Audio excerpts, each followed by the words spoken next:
Chili Peppers. Miss A here. I am back. We are continuing our novel study, Freak the Mighty, and we're already on chapter 9. We are about almost halfway done with the book. Just because the end of the school year is approaching, I can't believe it. After this, I may start reading 2 chapters at a time, just to kind of speed up and to make sure that by the end of the year we are done with our novel study, because I really want you guys to finish the book. So I'm going to go ahead and get right into it. Chapter 9 is called Life is Dangerous. And based on the last episode, we know that Freak and Max are just getting closer and closer, and their bond is really awesome. And no matter the bullies, no matter the difference in size, no matter the difference in intelligence, they are getting closer and closer. So let's go ahead and get started. So out we go. It's a habit by now. Freak riding up high on my shoulders and using his little feet to steer me if I forget where we're going. Not that we always know. Freak likes to make things up as he goes along. You think you're just walking down this ordinary sidewalk, and really you're crossing this dangerous bridge, the kind made of vines and hangs high up in the air over a deep canyon. And when Freak makes it up, it seems so real. You're afraid to look down or you'll get dizzy and fall on the sidewalk. Don't ever look down, he says. Just keep your eyes closed. And then he puts his hands over my eyes and tells me to keep walking straight. 1 foot, he says. Now the next. I'm fighting to keep my balance and his hands are making me dizzy. 1 more step, Freak says. Steady, steady. Now lift your foot. There, we made it. And he takes his hands away and I see we've crossed the street. Go east, he says. And when I get to the end of the block, that way, mighty steed, yonder lies the east. I go, how do you know which way east is? And then something glistening in my eye, and Freak is showing me this little compass. The official Cub Scout compass. That's a clever disguise, so you don't know how valuable it is, he says. This is actually a rare and valuable artifact passed down from generation to generation.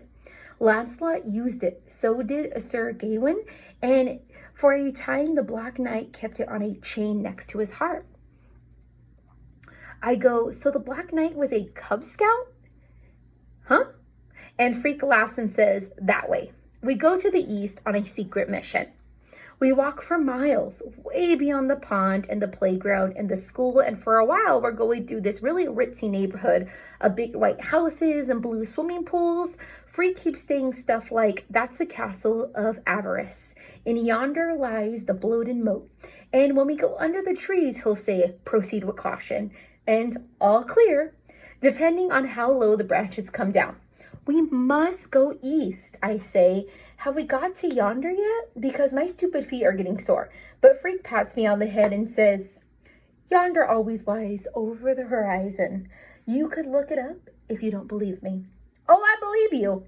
On and on, block after block, through all these neighborhoods that Freak says are all really secret kingdoms. I'll bet we've gone 10 miles at least, because my legs think it's 100. And even as light as Freak is, he's starting to feel heavy. We're almost there, he says. Turn at the end of the block. Where is it we're going? You'll see, he says, and you will be amazed. Ahead, there's this little busy intersection, cars whizzing by, and it all seems sort of familiar. Can we stop for a Coke? I say. Grim gave me $1. Big deal, but we can split it. Freak goes, then that shall be your reward, faithful steed. Tinted and bubbles of air. Onward, onward to the fortress. It turns out the fortress looks like part of a hospital, which it is. The regular hospital is around the front, and there's this new building added on the back. Medical research, it says over the door, and I know because I made Freak spell it out. Does that mean they do experiments and stuff? Freak says, indeed they do. What kind of experiments? I ask. Can you keep a secret? He says. Do you swear on your honor? Sure, on my honor. Freak is really excited.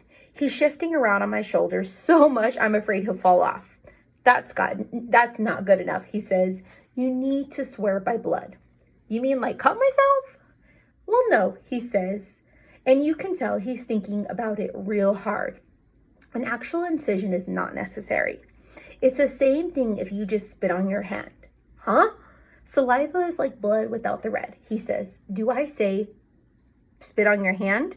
So I spit on my hand and just a little drop, but Freke says it doesn't matter how much a single molecule would work because it's the principle of the thing. Now put your hand over your heart, he says. Oops, other way. I put my hand over my heart. Now swear on your heart that the data you are about to receive will be divulged to no one. I swear.